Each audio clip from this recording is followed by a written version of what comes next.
Welcome to today's video. In this one, we will be taking a look at the European Union's new groundbreaking decarbonisation plan, as well as its key policies and which industries it will impact.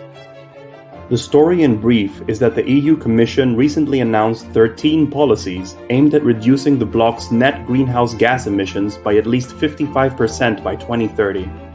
These ambitious proposals are part of the EU's Green New Deal, and they aim to become the world's first climate-neutral continent by 2050.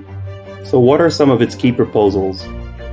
The most important proposal of the EU's plan is expanding its emissions trading system, otherwise known as ETS. The ETS puts a maximum cap on the amount of greenhouse gases that can be emitted by its participating industries. EU emissions allowances are then auctioned or allocated for free. If an industry member exceeds its maximum cap, then it must purchase allowances from others. The Commission is now proposing to lower the overall emissions cap even further than before. It is also proposing to expand the ETS to include emissions from the car industry and from heating buildings. As part of the ETS expansion, emissions from the aviation and shipping industries will also be added to the system. Aviation is already included in the ETS, but was subject to free emission allowances, which will now be phased out. Shipping emissions will be included for the first time ever. They will cover journeys within the EU and 50% of journeys outside the EU from 2023 onwards. The second key policy will be the EU Carbon Border Adjustment Mechanism. This measure will put a carbon price on carbon-heavy imports, such as steel, cement, aluminium, and fertilizer. The aim of this measure is that Europe properly achieves its climate goals and does not simply pass on its carbon output to exporting countries outside the bloc. Finally, a third key policy is that the aviation and shipping fuels will now be taxed under the Energy Taxation Directive. The aviation and maritime sectors have received tax exemptions from this regime for almost 2 decades. This has been characterized as an outdated approach by the Commission, and now these massive industries will be held accountable for using polluting fossil fuels.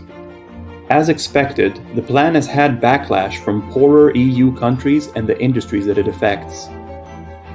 The critics of the plan say that the acceleration towards net zero emissions and increased regulations will become a financial burden. Because of this backlash, the plan is likely to be subject to fierce negotiations in the European Parliament, which could take years to complete. But it is also crucially important for the plan to have the support of the European Union's public. This became clear during 2018, when France's president was forced to cancel planned increases on petrol taxes because of the Gilets jaunes protests. The European Commission is aware of this. They have sought to cushion the financial impact of the carbon charges that will affect consumers, such as for cars and home heating. To that effect, the Commission has instructed member states to pool the revenues they gain from the emissions trading scheme into a €72 billion facility. This facility is meant to alleviate higher fuel and heating bills for poorer households, and therefore aims to garner public support for the decarbonisation plan. But what exactly will be the impact of these new policies? For European Union residents, it would mean higher fuel and heating bills. As we already mentioned, the Commission intends to cushion this impact for lower-income households with their €72 billion facility. But even if the facility is used in full, there is still likely to be some increase to daily living costs, and poorer households are likely to feel this impact the most. For the automotive industry, the Commission's carbon targets mean the de facto ban of diesel and petrol cars by the year of 2035.